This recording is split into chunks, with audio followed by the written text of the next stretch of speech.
Thank you, Joe Rogan, for pointing out regarding the KHELIF Lynn female boxing controversy at the Olympics.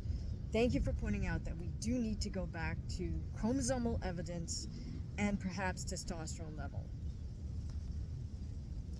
Now, in Rogan's podcast with Ari Matt, I hope I said your last name correctly, Ari, they're discussing the current controversy about Imane KHELIF participation in the female boxing competition at the Olympics. There's also a second boxer that has been not completely left out, but mostly left out of the conversation, and that her last name is Lynn. Both those boxers were barred from participating in the 2023 World Championships by the international governing body for amateur boxing because they allegedly failed a gender test, or we could say sex test, meaning male, female. Now, the error that Joe Rogan made in his he was correct in saying, hey, we need the chromosomes. We need the chromosomes and we need testosterone levels. So the testosterone levels is a completely separate issue. I'd rather hone in on the chromosomes. Now what Joe alluded to, he almost got right. He said, okay, they're either going to be XX or XY. Okay, that is true for more than 99% of the human population. So I looked at a study, a paper, a scientific paper on differences in sex development. Okay, that's the politically correct term. Instead of intersex and instead of hermaphrodite. So according to this paper, it gave a breakdown of the probabilities of 5 different types of DSD occurring in human population. So I added these all up. You can see the math right here, and the total is 0.25% of the human population. Okay, so let's, just for the sake of argument, double that and say, hey, you know what, maybe a lot of these individuals with DSD are not being diagnosed. So we'll double the quarter, or 0.25% up to 0.5%. So now we're up to 0.5%. And then just for the heck of it, let's just double that again and round it up to 1%, just so we're nice and even. And we could perhaps make the argument that individuals aren't diagnosed with DSD because of socioeconomic reasons or cultural reasons, or maybe just there's a section of the population that's older in age, and when they were born or when they were growing up, people weren't really familiar with this genetic phenomenon, so they slipped through the cracks. All right, so we're up to a whopping 1% of the population. So this is sort of where Joe Rogan didn't really nail it, right? Because he's saying they're either going to be XX or XY. Well, that's true for 99% of the population, but maybe up to 1% of the population falls in this more ambiguous area. I did make another long video about this, but I think it's worth going over again, just simply because I learned a lot about DSD, and I think most of us aren't really familiar with it. So in terms of the genetics, there's 3 main types of DSD that can occur. Someone can have XX chromosomes with some sort of genetic anomaly. Someone can have XY chromosomes, again with some sort of genetic anomaly. Or a third category, which is the most rare, which is they actually have a complete anomaly of the chromosomes themselves. They could have only an X chromosome. They could have 2 X chromosomes and 1 Y chromosome. Or they could also have a mixture of XX chromosomes and XY chromosomes. Now, the difficulty with making determinations about DSD is that there's such a range of how this can manifest in an individual. But just to be to make a broad sweeping statement, I'll just say that when the baby is born with some form of DSD, typically we would say that they have ambiguous genitalia, meaning it's just unfortunately not obvious to the OBGYN doctor who delivers the baby that this baby is clearly male or clearly female. So here's my suspicion on what might have happened with KHELIF and Lynn. Now there's always more than one possibility, and this is just speculation on my part. But in an interview with a French public video broadcast last year, KHELIF says that she was born in a small village in the province of Tiaret, which is in northwestern Algeria. She also states that they were very poor, and so growing up, she had to sell bread in the streets and also would collect dishes to resell in order to make a little money. So given those two statements, that kind of implies to me that when she was born, the doctor probably just made an eyeball evaluation and then conference with their parents and said, you decide how you want to raise your baby. Point being, it wasn't as if KHELIF was born, say, somewhere like New York City or Los Angeles or a major city in Algeria, in a metropolis where they could say, oh, okay, your child has ambiguous genitals, let's refer her to, or him, to a specialist in this field. Just go downtown and take your baby to this specific doctor at this hospital. Highly unlikely if KHELIF was in fact born in a small village. Also, it wouldn't be very kind really for a doctor to say, hey, you know what, this is the story with your baby, I think you should undergo this expensive genetic testing to determine the chromosomal makeup of your baby before you make a decision on if you're going to raise them as a girl or a boy. I'm guessing that just based on physical appearance, KHELIF's parents just said, hey, we'll raise our child as a girl. Now I'm giving 100%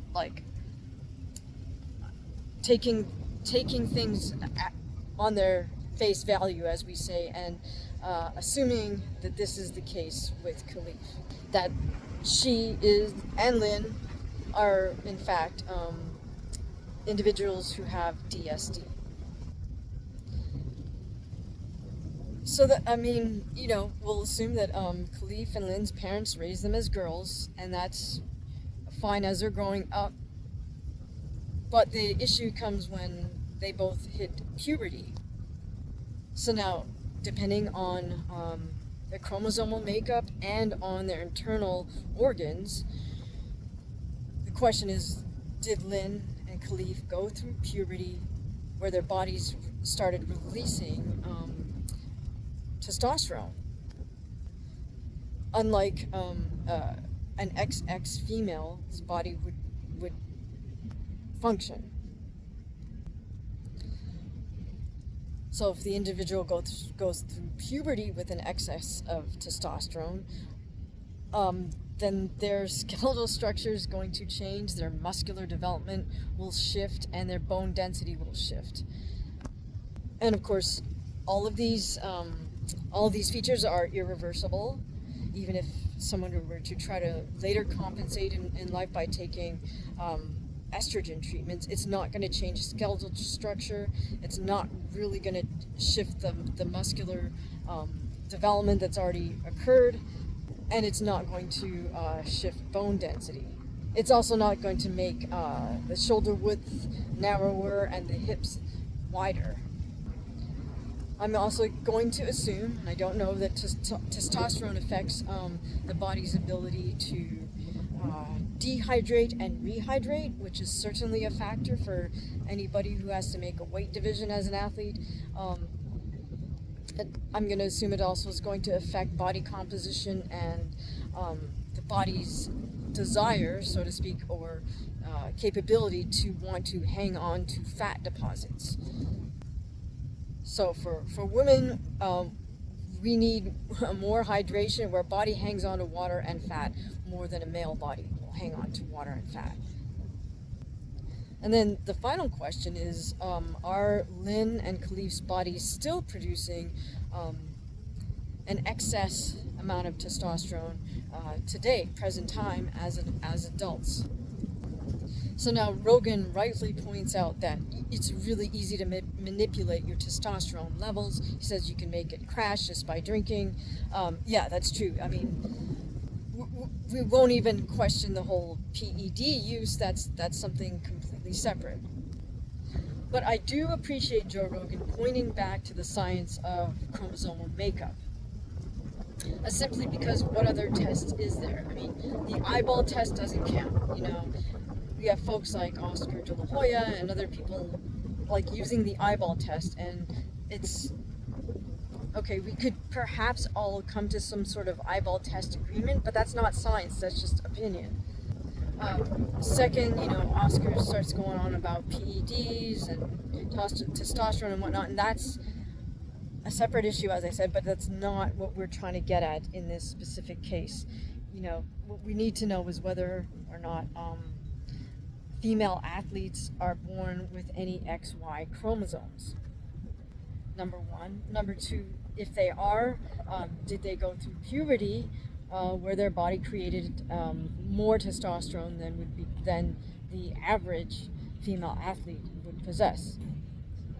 And thirdly, are they still producing excess testosterone?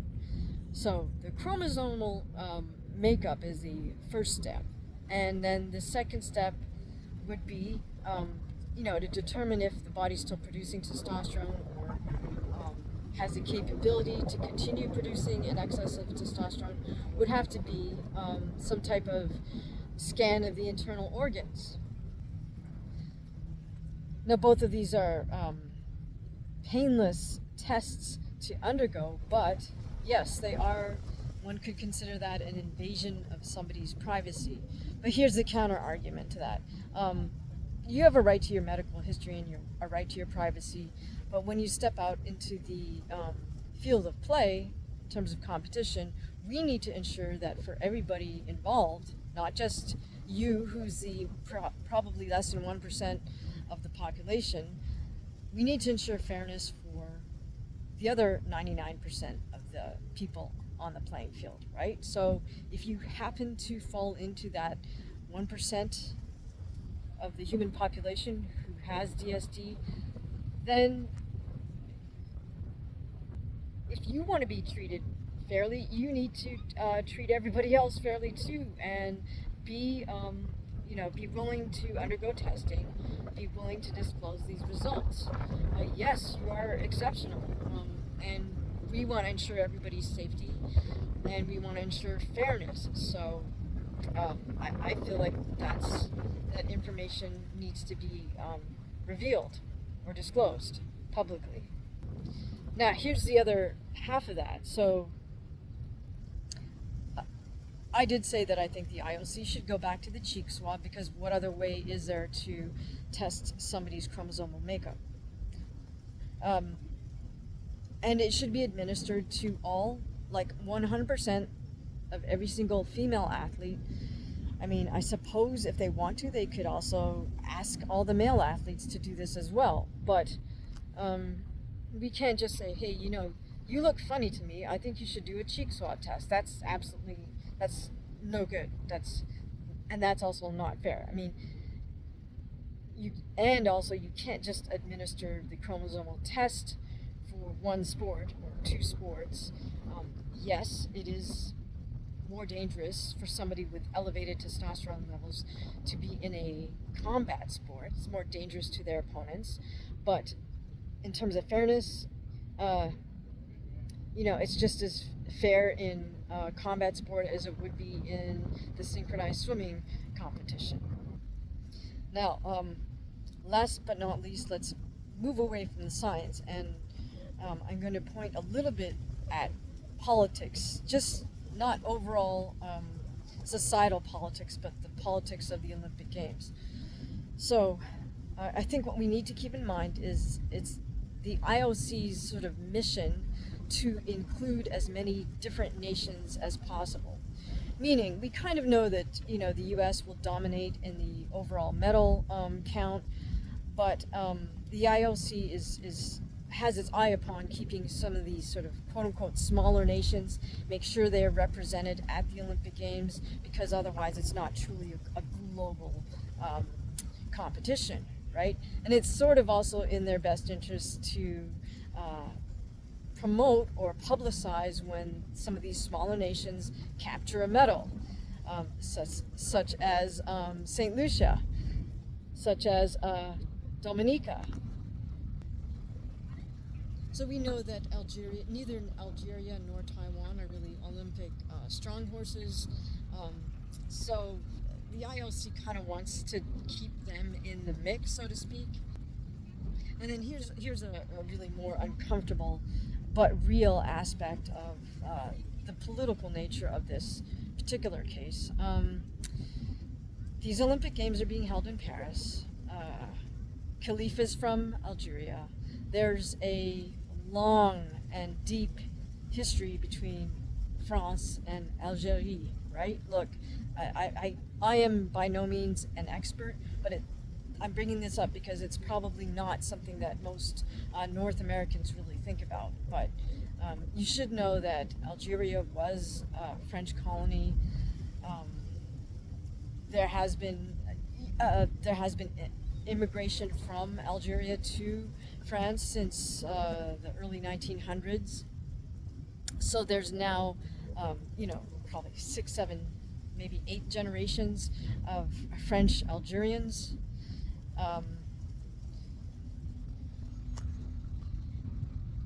And unfortunately, there's something in the 1960s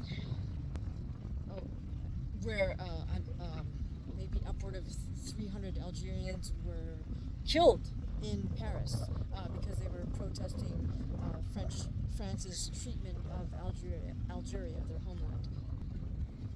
So again, I'm by no means an expert on France and Algeria historical relationship, but I simply am aware of the fact that there's a significant population of Algerians residing in France and of course in Paris. Finally, it's sort of interesting to me that the media has chosen to hone in on KHELIF and not the Taiwanese boxer, and they haven't brought up any other potential cases of DSD in any other sport. I don't know if there are any, but for whatever reason, mainstream media has just honed in on KHELIF. So, again, I mostly wanted to keep this video about the science, but in this particular case, I just have a question mark as to why the media is really putting forth this story in our feeds. Okay, well, let me know what you think in the comments below. Let's keep the conversation civilized and as objective as possible. Thank you so much for listening.